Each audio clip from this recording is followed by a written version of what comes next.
Hello students, good morning. Today we start our first class of 9 subject information technology. The subject information technology is slightly different from the subject computer. Information technology, or in short IT, deals with the study or use of electronic equipment, especially the computer, and for collecting, storing and sending out the information related with computer. Now here is a short description about our subject information technology. The subject code is 402 and the total marks is 100 marks. This 100 marks is divided into two parts, that is theory 50 marks and practical 50 marks. In theory 50 marks, again it divided into two parts, part A and part B. Part A related with employability skills comprises of 10 marks, and part B, that is the computer part, is comprises of 40 marks. Total 10 plus 40, 50 marks of theory. Then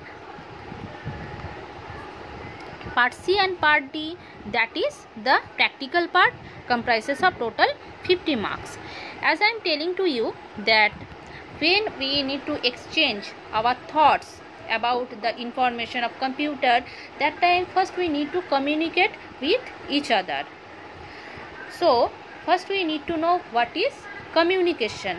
So here our first chapter, communication skill. Now the first question refers to communication.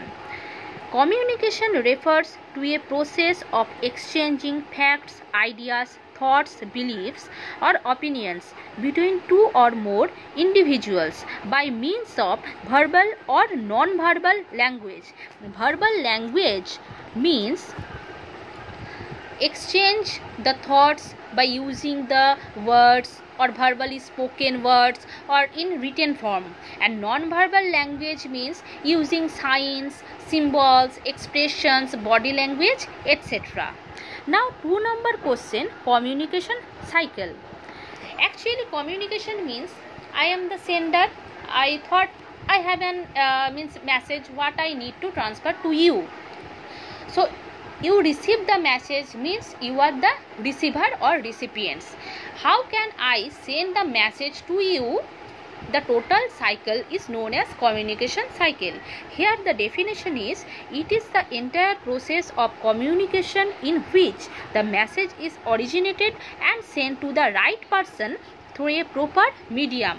Now when we need to communicate with each other, there are some elements in the communication cycle. The elements are source, the second one encoding, then communication channel, then receiver, decoding, feedback. So I am explaining each of them. The first one is source.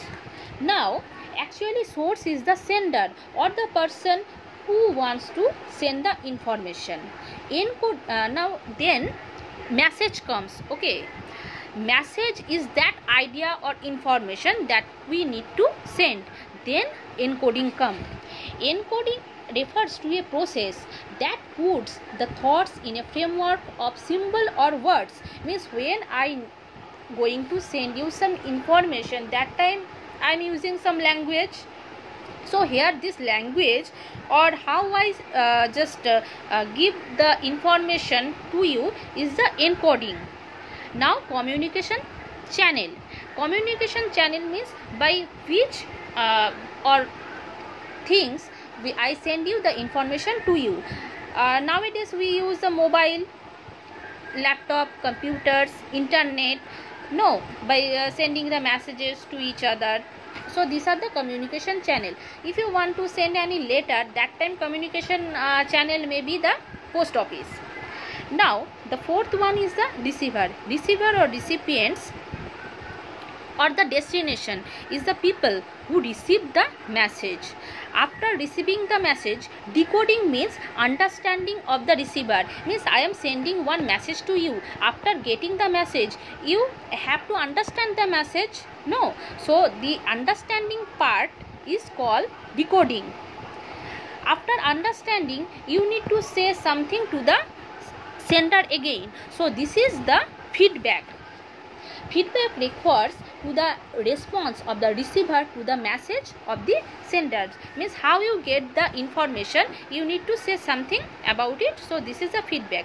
Now 4 number question, what is the definition of feedback? Feedback refers to the response of the receiver to the message of the sender.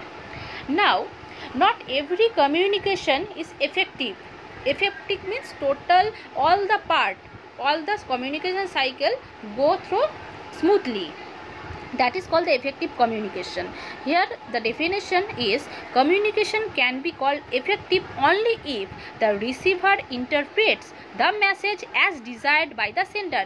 Means when I send any message to you, if you get that message the way what I am sending to you, that time it is called the effective communication. If you don't get the message correctly, that time it is not the effective communication.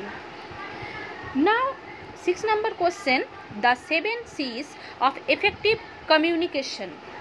Actually 7 C's are the rules. The first one started from clarity. Okay, clarity. In right side I am given something. What is the clarity? Now clarity is the simple language should be used. Clarity means the message should be clear.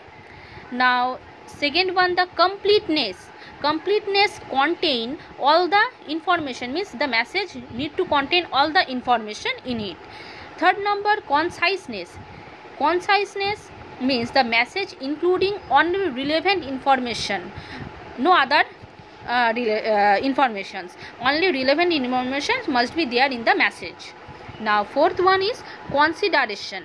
Consider the recipient in mind while prepare the message. Means while I am sending the message to you, at first I need something, means what are you, what about you, these things should be in my mind. Then correctness. Message should state accurate facts and figures.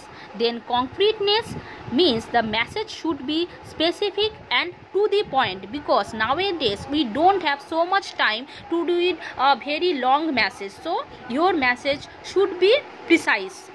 Now the last one is, and the most important thing is courtesy. Means use polite words in the message and appreciate the recipients.